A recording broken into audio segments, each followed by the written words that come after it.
You probably know that Tina Turner was the queen of rock and roll. But how much do you know about her four sons? Tina had four sons: Craig, Ike Jr., Michael, and Ronnie. While the world celebrated her as a legend, each of them lived a very different story. Some marked by tragedy, others by survival, all shaped by her stormy marriage to Ike Turner and the shadow of her extraordinary career. From loss and addiction to music dreams and painful distance, the truth about Tina Turner's children is rarely told but deeply human. So, whatever happened to Tina Turner's four children? Stay with us as we uncover their untold journeys and the hidden side of a mother's love and resilience. Craig Turner. Craig Raymond Turner was Tina Turner's firstborn child, the son she had before fame, before stardom, before the whirlwind of a life lived under the public eye. He was born in August 1958, when Tina was still known by her given name, Anna Mae Bullock. His father, Raymond Hill, was a talented saxophonist in Ike Turner's band, but their relationship was short-lived. Before Craig ever took his first breath, Raymond had already returned to Mississippi, leaving Anna Mae to face the challenge of raising a baby on her own. When Tina married Ike Turner in 1962, Craig's life changed on paper, if not in spirit. Ike legally adopted him, giving Craig his last name and folding him into the Turner family. From then on, Craig grew up with Ike as his father figure, though, as Tina would later acknowledge, father was not always the right word. The Turner household was anything but a sanctuary. Fame, money, and music may have been in the air, but so were volatility and violence. Craig was a gentle, emotionally sensitive boy, qualities that made the chaos around him all the more devastating. Tina would later recall how deeply her son was affected by the abuse she endured at Ike's hands. While most children his age were preoccupied with learning to ride a bike or playing games in the yard, Craig was witnessing scenes no child should ever have to see. Tina never forgot one particular night. After a brutal argument with Ike, there was a knock at the bedroom door. It was little Craig. His small voice asked, "Mom, are you okay?" Those words pierced Tina's heart more deeply than any insult or blow she had endured. She realized in that moment that her suffering was not hers alone. Her son was carrying it too, silently absorbing every bruise, every scream, every tear. Craig grew up quietly. Unlike his mother and adoptive father, he never sought out the spotlight. Those who knew him described him as reserved, protective of his mother, and someone who carried the weight of the past without complaint. He was not flamboyant, not showy, but rather a man who longed for peace.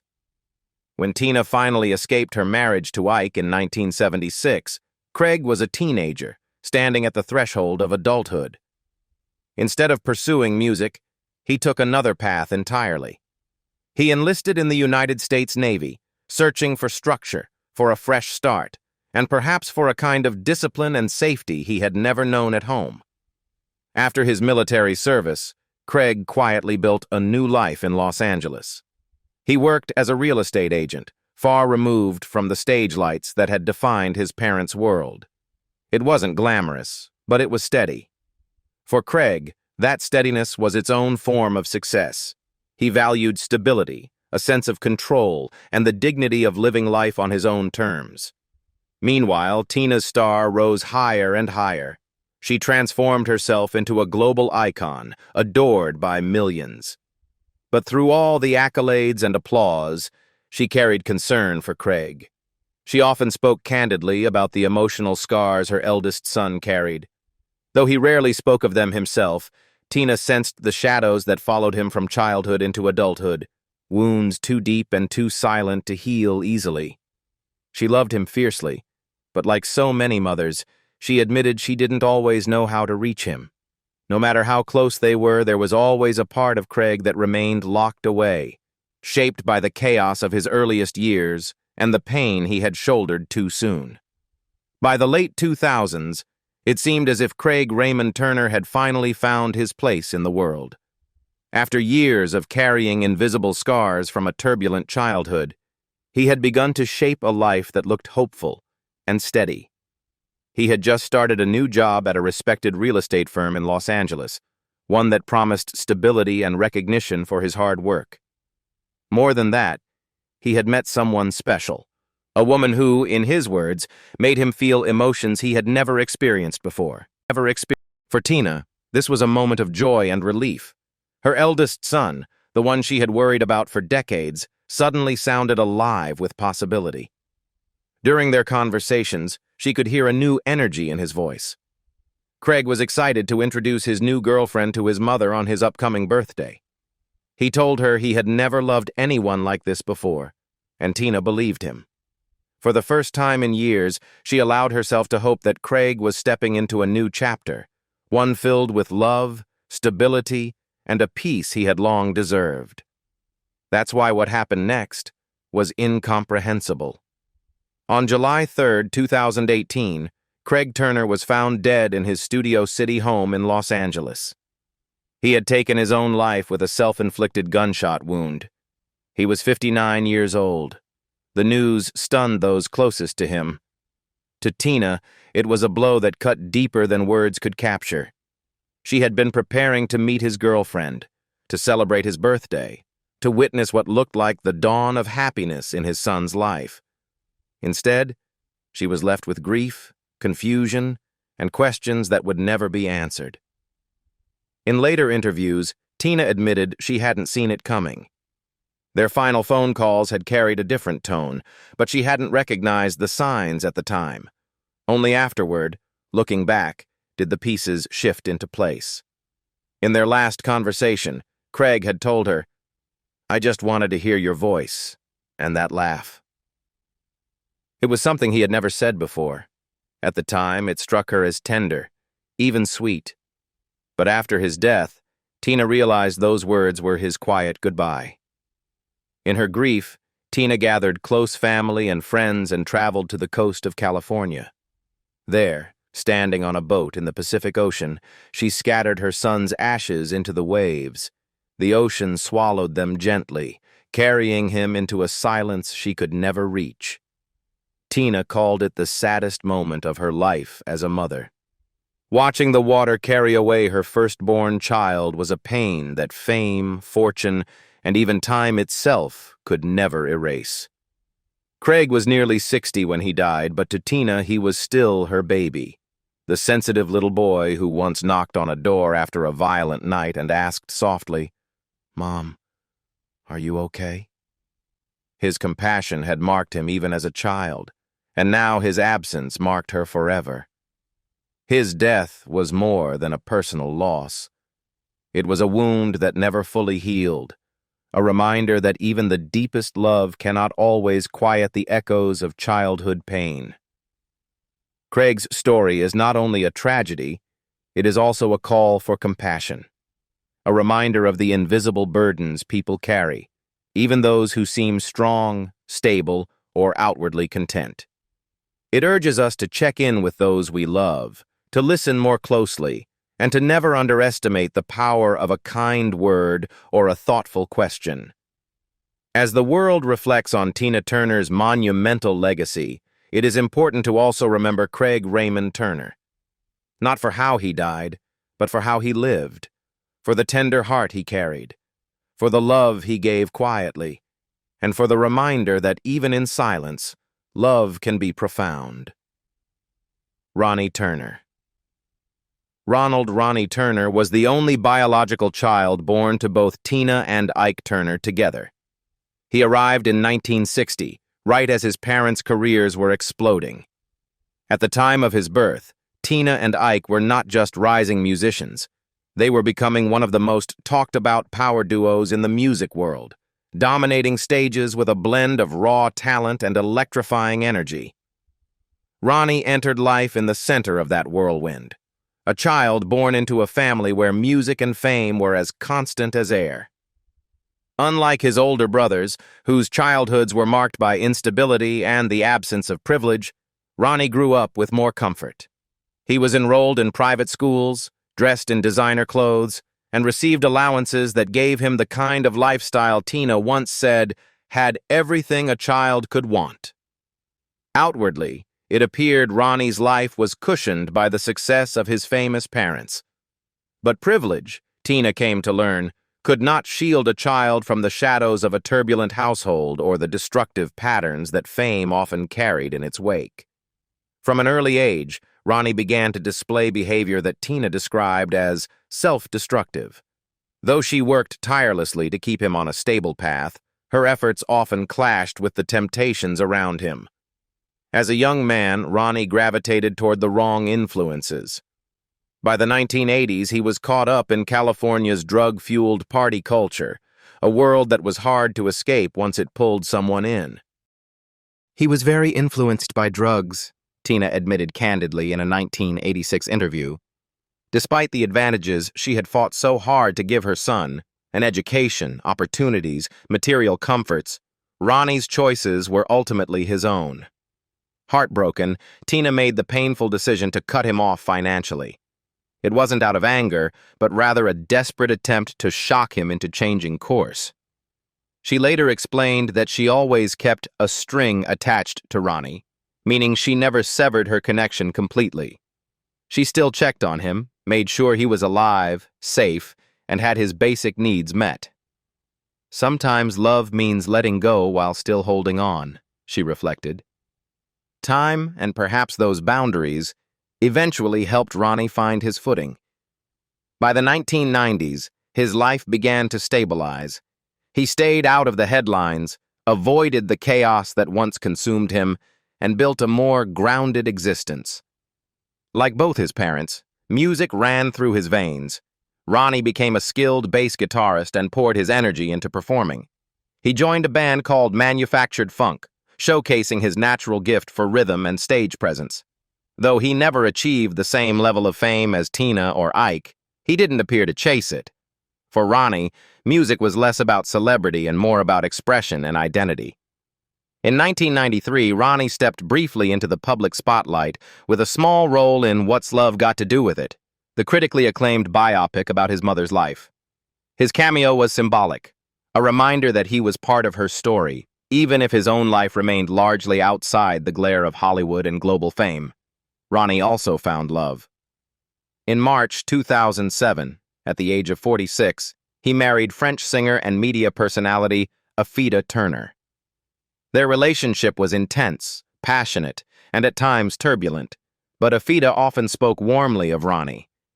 She described him as her true angel and her best friend, crediting him with bringing stability and love into her life. Together, they divided their time between the United States and France, carving out a private existence away from constant public attention. By the time Ronnie Turner reached his mid-40s, he had found a stability that had long eluded him. At 46, he was living a quieter, dual life between the United States and France with his wife, French singer and media personality Afida Turner. Their relationship, often described as fiery yet deeply affectionate, gave Ronnie a sense of grounding. Afida spoke of him with warmth and devotion, calling him her true angel and her best friend. To her, Ronnie was more than Tina Turner's son or Ike Turner's heir. He was a partner, a confidant, and the center of her world. For all his earlier struggles with self-destruction and addiction, Ronnie had managed to carve out something that looked very much like peace. He had a marriage built on loyalty, companionship, and love. He had stepped away from the shadows of his parents' fame, choosing instead a quieter existence, defined by personal connection and balance. To those who knew him, Ronnie in these later years seemed softer, steadier, a man who had survived his storms and finally reached calmer waters. But peace, in Ronnie's case, was tragically short-lived. In the summer of 2022, Ronnie's health began to deteriorate. Behind the scenes, he had been fighting serious medical issues, including colon cancer and cardiovascular disease. Though he tried to manage his condition, the illnesses took their toll quickly. On December 8, 2022, Ronnie passed away in Los Angeles at the age of 62. The timing of his death, made the loss even more heartbreaking. It came less than 6 months before Tina's own passing in May 2023. For Tina, who had already endured the unimaginable pain of losing her eldest son Craig in 2018, Ronnie's death was another cruel reminder of how fragile life truly is. Tina mourned him publicly with a short but powerful tribute. Posting a somber black-and-white image, she wrote simply, "Ronnie, you left the world far too early." Those words carried the weight of a mother's grief, the kind of pain that fame, fortune, and even time could never erase. Losing one child had already shattered her heart. Losing two was an agony beyond comprehension. For Tina, Ronnie's passing underscored a truth she had long lived with. No matter how strong a person is, no matter how much they endure, fate can still wield its hand without warning. Yet, even in sorrow, Tina carried herself with resilience. She honored Ronnie not with bitterness, but with grace, choosing to remember him for the love he gave, the music he created, and the humanity he embodied. Ronnie's life was far from perfect, but it was profoundly real. He stumbled, he made mistakes, he fought battles with himself and with the world around him. But he also loved deeply, sought redemption, and built connections that mattered. His story speaks to anyone who has ever believed in second chances, anyone who has watched a loved one struggle through dark chapters, yet held on to hope for healing. Ronnie proved that even if peace comes late, and even if it comes quietly, it is still possible. In his 62 years, Ronnie gave Tina Turner a son to be proud of, not because he was flawless, but because he was human. Ike Turner Jr. If Craig Turner and Ronnie Turner were the quiet souls who carried invisible scars, then Ike Turner Jr. was the child caught between two worlds, torn between two legacies, two parents, and two very different versions of love. Born in 1958 to Ike Turner Sr. and Lorraine Taylor, Ike Jr. was just a toddler when Tina entered the picture. By the time he could form lasting memories, she was already there, steady, maternal, present. In his own words, Tina wasn't simply a stepmother. She was the only mother he ever truly knew. Ike Jr. grew up in the whirlwind of the Ike and Tina Turner musical empire. His childhood was anything but ordinary. While other kids his age were pedaling bikes through neighborhoods or nervously asking dates to school dances, Ike Jr. was spending his days on tour buses and nights in recording studios. The stage and the spotlight weren't distant dreams for him. They were part of the air he breathed. From early on, his talent for music was undeniable. He began with the drums, then explored the piano, and eventually mastered both bass and guitar. Tina, who recognized his gift, often encouraged him to keep practicing. She would gently remind him, even after long days, to stick with it. Some nights, he packed up his drum set again and again just to meet her standards. The Turner household was musical to its core, and Ike Jr. absorbed every note of it. But with Ike Turner Sr. as his father, that gift came at a heavy cost. The man who taught him rhythm also taught him fear. Ike Jr. witnessed the anger and violence that defined his father's darker side. Rage not only directed at Tina, but at nearly everyone within reach.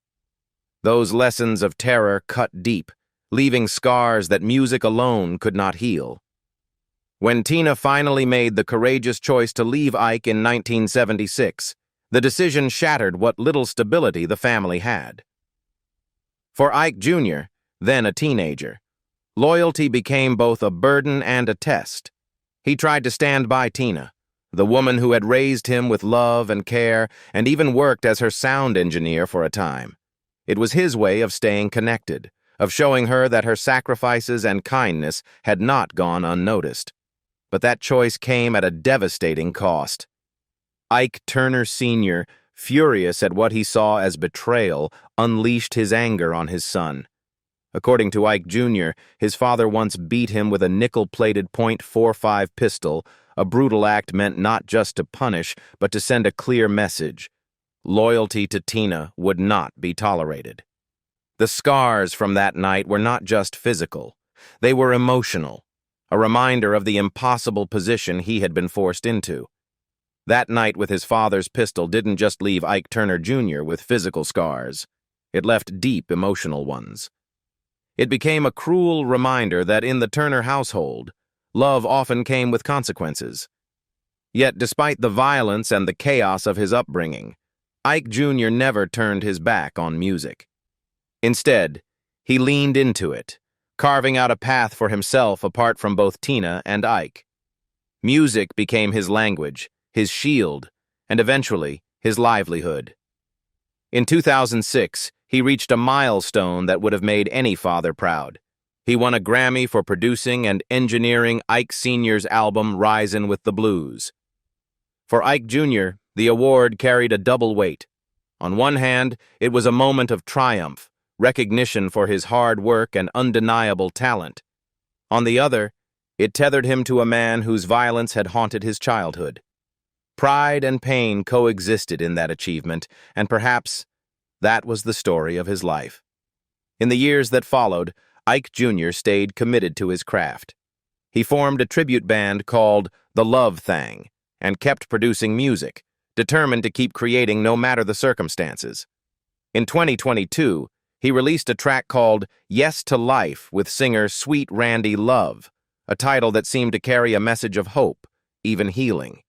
Music, for him, remained more than a career. It was a lifeline, a way of honoring his heritage while also affirming his survival. But while music kept him going, his relationship with Tina grew distant. By 1985, less than a decade after Tina's divorce from Ike Jr. admitted publicly that he and his brothers, Michael and Ronnie, rarely heard from her anymore. In interviews, he expressed both sadness and confusion. "I know she's busy," he said, "but I don't know why she hasn't called. As the years stretched on, that silence grew heavier. By 2018, Ike Jr. revealed that he hadn't spoken to Tina in nearly 20 years. His words carried no bitterness, just quiet resignation. "My mother is living her life. She has a new husband. She's in Europe. She doesn't want anything to do with the past." For many, Tina's distance might seem difficult to understand.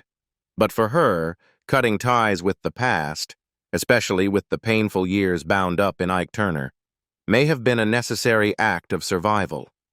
For Ike Jr., however, it meant moving through adulthood without the guidance or closeness of the only mother he had ever truly known. It's a reality familiar to many adult children of trauma, the push and pull between love and distance, between the longing for connection and the silence that healing sometimes requires. Ike Turner Jr.'s life became a complex dance of forgiveness, absence, and self-preservation.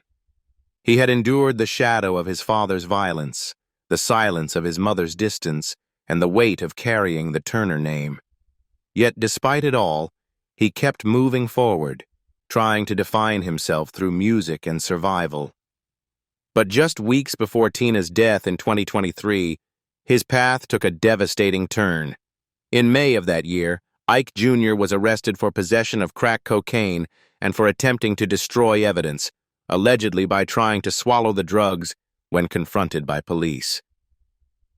The arrest led to a short jail sentence, and heartbreakingly, he was still behind bars when the news of Tina's passing reached the world. There is something especially tragic in the image of Ike Jr., the son who once stood in the middle of his parents' war, who had tried in his own way to honor both legacies, being absent, struggling, and unseen at the moment his mother's life came to an end. And yet, even with the weight of these struggles, Ike Jr. has always carried the Turner name with a measure of pride. "All I try to do is do the right thing with the name," he once said, reflecting both the burden and the responsibility he felt. His story is not one of blame, but of complexity. He is a son who inherited both brilliance and hardship, who continues to search for meaning in his music, and who, like so many, longed for the simple human desire to be seen, heard, and loved by the people who mattered most. Michael Turner. If Ike Turner Jr. walked a tightrope between two legacies, then Michael Turner chose to step away from the spotlight altogether. Quiet, private, and deeply shaped by the turmoil of his youth, Michael's story is perhaps the least known of Tina Turner's four sons, but it is no less significant. Born in 1959, Michael was the younger full brother of Ike Jr. Like him, he was the biological son of Ike Turner Sr. and Lorraine Taylor. When Tina married Ike, she took Michael in as her own, raising him alongside the other children. To the outside world, the Turner household may have looked like a powerhouse family built on music and success. But inside, Michael lived through the same volatile environment that left scars on all of the Turner children.